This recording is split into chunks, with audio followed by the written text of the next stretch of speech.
It's something that I was given quite a few years ago by one of my friends, and it's not attributed to any one person. It just says Glasgow Society of Organists, 1939, which means it's even older than I am. And she gave it to me because she thought I would find it interesting and amusing, which I did. It's an interesting indictment, really, of the sort of undercurrents that you can get in a choir or a choral society, of which I have, as most of you know, quite a bit of experience. It also makes you realise that men who could sing tenor were in short supply in 1939, as they are now. And I would have dedicated it to Peter, but he's not here tonight. Although I would have had to have said that anything less like Peter than the man described in this would be hard to find. And it's called The Parable of the Lost Tenor. And it came to pass in those days that the time of the choir concert drew nigh. Wherefore the master of the choristers took thought, saying, Where is he that was called my principal tenor? For verily there have been many Sabbaths, yea, many new moons, yet we have seen him not. But the next day, lo, there came the tenor and stood in their midst.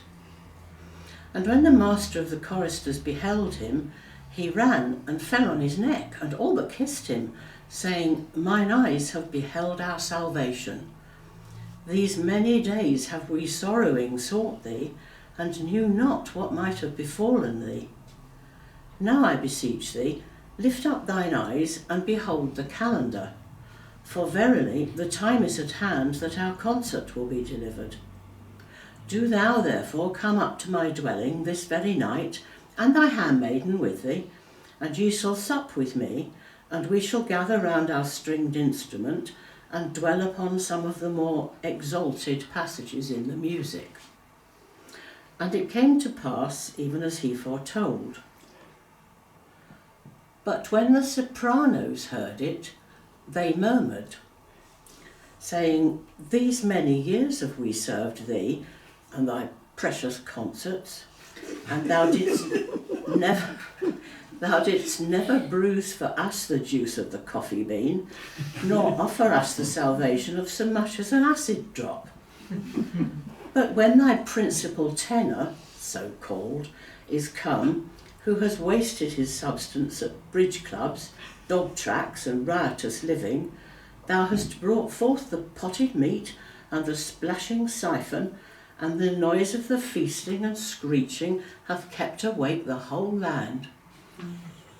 And the master of the choristers spake unto one of the number, the principal soprano, being the damsel that was wont to sing the topmost notes, Daughter, thou art ever with me, and the front seat is forever thine. It was meet that we should make merry and be glad. There is more joy over one tenor that showeth up occasionally than over 99 just sopranos which dwell in the temple. Rejoice with me, for I have found the part which I had lost.